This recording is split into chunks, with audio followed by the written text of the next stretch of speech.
歡迎返到嚟 N 通的極簡生活，我係 N 通。咁唔知你同我係咪都一樣？放工返到屋企咧就覺得攰到攤攤腰，一到放假咧就淨係想瞓多陣，唔想花時間去執屋咧。咁我完全明白嘅。不過家務呢啲嘢咧，你拖幾耐都好啦，最終咧都係要去面對嘅。咁所以今日咧，我就想同你哋分享12個超級實用嘅家務技巧，教你點樣用最少嘅時間去完成最多嘅家務，去維持屋企嘅乾淨整潔，將慳返嚟嘅時間咧享受生活，愛惜下自己啊！喺影片正式開始之前咧，希望大家可以俾個 like 嗰條片 ，subscribe 我個 channel，撳埋隔離個鐘仔，咁我下次有新片嘅時候，你就會第一時間收到通知㗎啦。另外我都開通咗 Instagram 嘅，希望大家順手 follow 埋啦。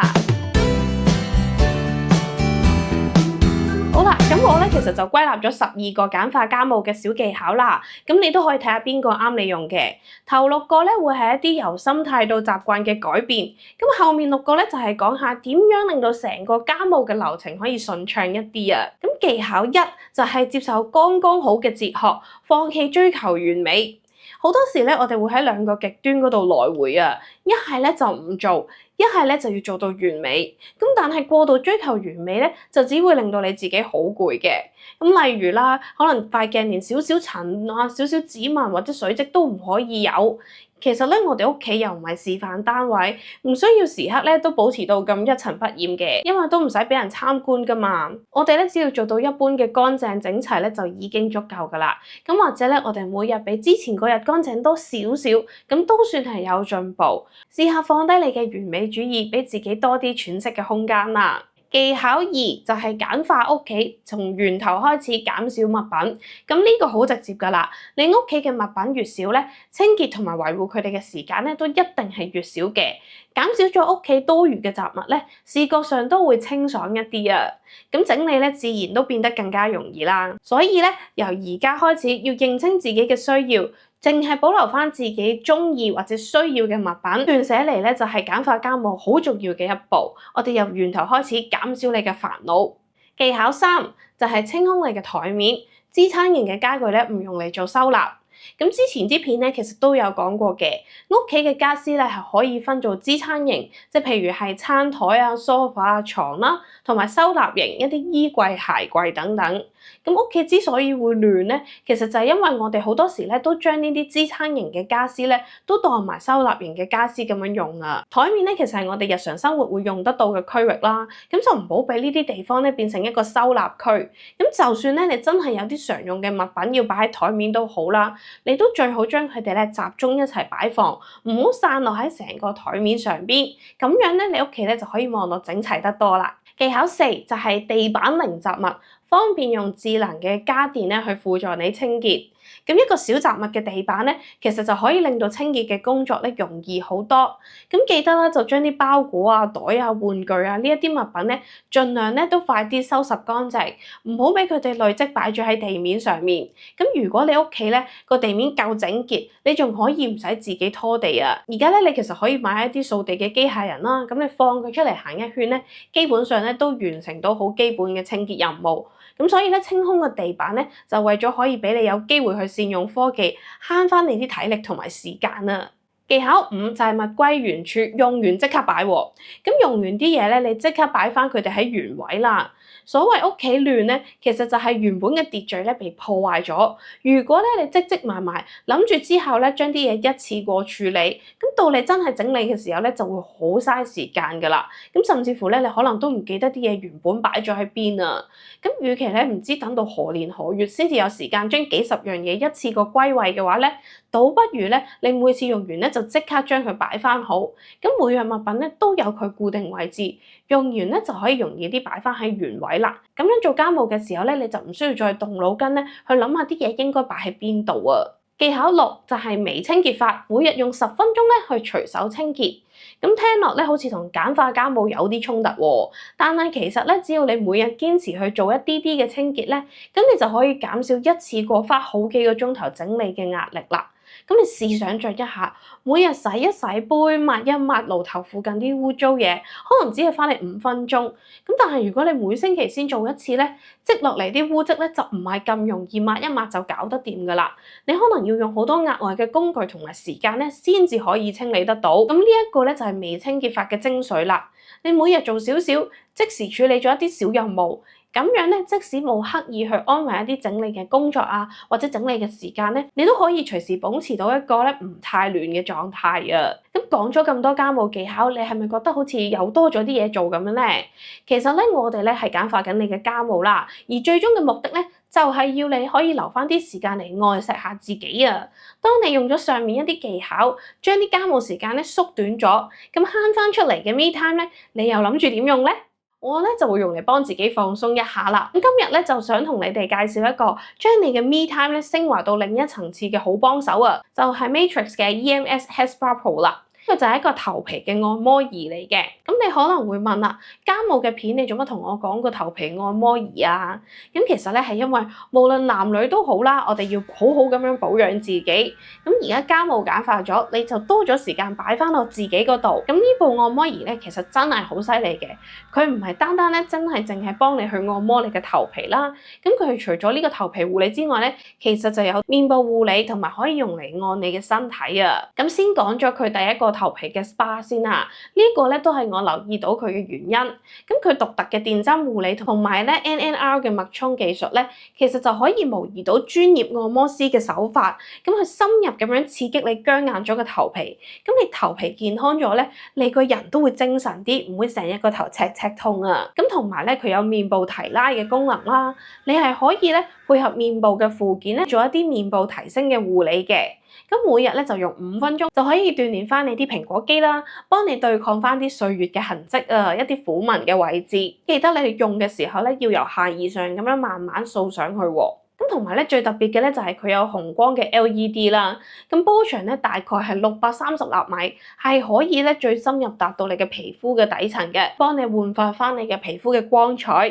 咁真係由頭咧都照顧落到塊面嗰度啊。同埋咧，佢其實唔單止係擺喺個面啦或者頭皮嗰度嘅，咁你按身咧其實一樣都可以。佢都有一啲唔同嘅按摩頭可以俾你按埋身體嘅。咁當你咧做完家務啦，或者你工作攰咗嘅時候咧，你攞起佢，你隨手咧都可以享受到一個專業級而且超舒服嘅 SPA 啦，將你所有嘅疲倦咧同埋壓力都可以放低。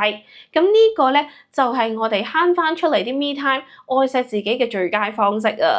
咁同埋咧佢咧都可以乾濕兩用嘅，你可以沖完涼搽 cream 嘅時候用佢，咁成件事咧就更加 relax 更加放鬆啦。靜靜雞話你知啊，我幫大家爭取咗個優惠啊！只要咧你埋單嘅時候入翻我個專屬優惠碼 ANTONBF 嘅話咧，你就可以有7折嘅優惠啦。優惠碼咧買其他商品咧都可以用到嘅。如果想了解更多嘅話咧，就可以去下面 info box 嗰度睇翻嗰個連結，撳入去望下有冇啱你用嘅嘢啊。好啦，咁我哋翻嚟技巧7啦，就係家務 SOP，制定一個咧清潔嘅計劃。咁你就可以咧，唔需要每日都諗下今日究竟要做啲咩家務啊！只要你編排咗一次之後咧，你就可以每日啦或者每星期咧都跟住呢一個時間表去做。咁例如星期1洗衫，星期3吸塵，星期5抹廁所。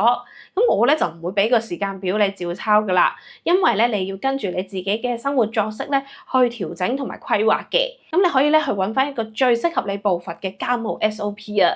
技巧8就係清潔用品咧要方便易拎唔使揾。咁你又係點樣擺你啲清潔用品嘅咧？我自己咧就會將啲清潔用品咧擺翻喺相關嘅地方。咁譬如咧啲洗碗珠啊或者洗碗粉咧，我就會擺翻喺洗碗碟機嘅旁邊啦。咁廁所清潔劑咧就梗係擺翻喺馬桶隔離嘅櫃啦。咁同埋洗衣液咧就會擺翻喺個洗衣機嘅旁邊嘅。咁樣擺嘅話咧，用起上嚟就方便好多啦，唔需要花時間周圍拎嘢，可以快速啲咁樣完成到需要做嘅任務啊！呢一個咧就係一個3秒嘅原則，可以咧喺3秒之內攞到你需要用嘅清潔用品，咁就減少翻你做家務嘅阻力啦。技巧9就係簡化翻洗衫同埋衣物護理嘅流程。咁洗衫咧其實真係一件幾麻煩嘅事嚟嘅，洗完又要晾，晾完又要摺。分鐘咧仲有啲恤衫嗰啲需要燙添，真係諗起都頭痛啊！咁除咗咧每個星期可以固定一啲時間去洗衫之外咧，你仲可以試下買一啲可以機洗啦，同埋唔需要燙嘅衫，咁你就可以減咗你燙衫嘅步驟。你仲可以試下咧收完啲衫咧就即刻摺好佢，唔好喺度堆積。咁同埋咧你可以用啲小工具去幫你手，減少分開洗衫嘅次數啊！咁平時咧驚啲淺色衫同埋深色衫撈埋一齊洗會染色咧，好多人咧都會分開唔同機洗嘅。咁但係咧咁樣你又多咗啲功夫啦，咁所以咧我啱啱咧就試用咗一啲洗衣嘅吸色紙啦，咁我覺得佢都真係幾 work 嘅，可以減少到我分機洗衫嘅次數。咁當然啦，如果你件衫真係好貴或者你好中意嘅話，你唔想冒險驚佢一齊洗，就算用咗吸色紙都會撈咗啲色落去嘅話咧，咁你就安全啲分開洗啦。技巧10。就係咧，由煮嘢食開始減少用到嘅餐具或者工具。咁你喺煮嘢食嘅過程當中咧，盡量減少翻你一啲碗碟嘅數量，咁你洗碗嘅工作咧就會變得輕鬆啲啦。咁譬如咧煮嘢食嘅時候，盡量一鍋到底，或者咧有蒸焗爐嘅話咧，就盡量善用佢，用啲直接可以上台嘅一啲碗碟咧，就擺落個蒸焗爐嗰度煮埋。咁我之前咧都分享過咧，我用我蒸焗兼氣炸嗰個爐，一爐到底咧整咗個健康餐俾自己。咁有菜有牛扒，仲有個菇喺度，一次過整咗3樣嘢。但係咧我最後需要洗嘅咧，只係我擺上台嗰隻碟同埋啲刀叉嘅啫。咁慳功夫咧，其實真係咧會帶咗動力去自己煮嘢食，健康啲啊！技巧11就係咧高效收納，要分類啦，同埋維持一個7分滿嘅原則。你可以好好咁樣利用啲收納箱、收納籃嘅工具啦，將唔同嘅物品咧分類收納，方便你咧拎出嚟整理同埋用啊！咁可以保持翻你屋企嘅整潔。記住一個原則，就係咧呢個收納嘅空間咧，淨係擺到7分滿，留翻啲空間喺度，可以令你嘅物品咧容易啲拎出嚟用同埋放翻入去，咁就唔會因為太逼咧，而你要夾硬塞就懶得歸位啊！咁你咧唔需要一定去買一啲好靚嘅收納用品嘅，可以參考翻我之前嘅影片啦，用一啲現有嘅資源咧去做一啲收納箱。咁最後一樣啦，就係技巧12啦，就係一啲家務分工，因為呢啲咧其實都係全家人嘅責任嚟嘅。咁平時咧，你係咪都慣咗一個人攬晒啲家務上身咧？其實咧，家務唔係一個人嘅責任，你可以嘗試下同屋企人傾下點樣去分工合作，由一啲比較容易嘅任務開始俾佢哋試下做，分擔下你嘅工作量，令你輕鬆啲。咁當家務咧變成咗共同嘅責任嘅時候咧，你嘅負擔就自然大大減輕啦。同埋咧，如果佢哋有一齊整理嘅話咧，咁佢哋都會因為唔想執咁多嘢而有手尾少少，唔會整到間屋咁亂啊。咁希望咧呢12個簡化家務嘅技巧都幫到你哋，用最少嘅時間咧去完成最必要嘅家務啊！咁將你更多嘅時間咧可以放翻喺自己中意嘅嘢上面。咁我哋今日咧都講咗好多技巧啦，由心態嘅調整去到流程上嘅優化。咁但係咧，大家有冇發現到啊？其實我哋嘅技巧入面咧都離唔開善用科技嘅。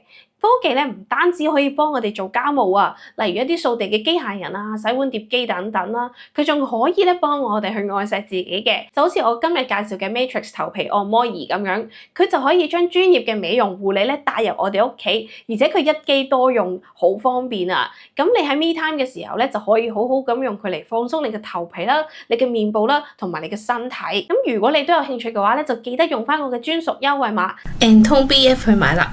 咁就可以有最多嘅優惠啊！鍾意呢條片嘅話咧，都記得幫我讚好同埋分享埋俾你嘅朋友仔，喺下面留言話埋俾我聽，你有啲咩可以幫助你盡快完成家務嘅技巧啊！